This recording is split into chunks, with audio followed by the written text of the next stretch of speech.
Hello.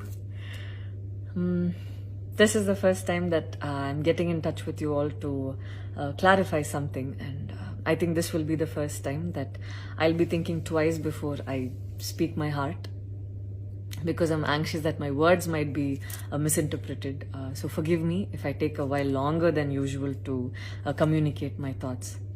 And I'd like to do this in English. In a recent interview, I was asked if I was a supporter of the left or the right wing, and I clearly stated that I believe I'm neutral, and we need to be good human beings first before we identify ourselves with our beliefs, and that the oppressed need to be protected at any cost. So further into the interview, I went on to elaborate on how I look at things, and I had quoted two references which had a huge impact on me, and which left me traumatized for days.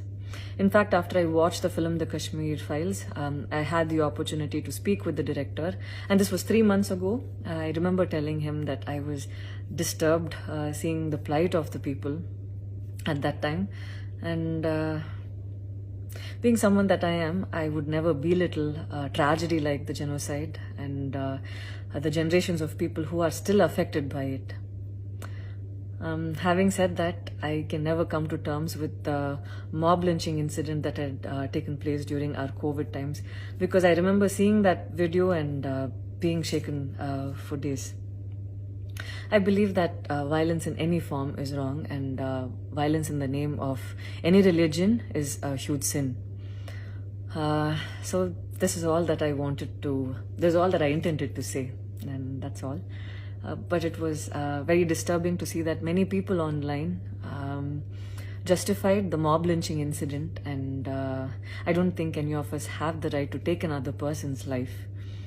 Being a medical graduate, I believe that all lives are equal and all lives are important. And I hope a day doesn't come when a child is born and he or she is scared of his or her identity. And I pray that we're not heading towards that, at least. 14 years of my life, my school life, I remember every day going to school and chanting, "All Indians are my brothers and sisters. I love my country and I'm proud of its rich and varied heritage." So maybe it went so deep into my head. And we as children would never differentiated each other based on culture or caste or religion. So anytime I speak, it comes from a very neutral ground, and I was very surprised to see that whatever I had spoken was taken in a completely different way. And it was also very upsetting to see that a lot of prominent personalities and websites had carried a snippet from the previous interview that I had given, even without seeing the complete interview or the genuinity behind what was said. I would like to take this opportunity to thank the people who stood by me the last few days, because I remember feeling so alone and conflicted, wondering what I did wrong. And it was heartwarming to see that a lot of people raised their voice in support of me, and I felt like they knew me for who I am. So thank you so much for making me feel like I wasn't alone.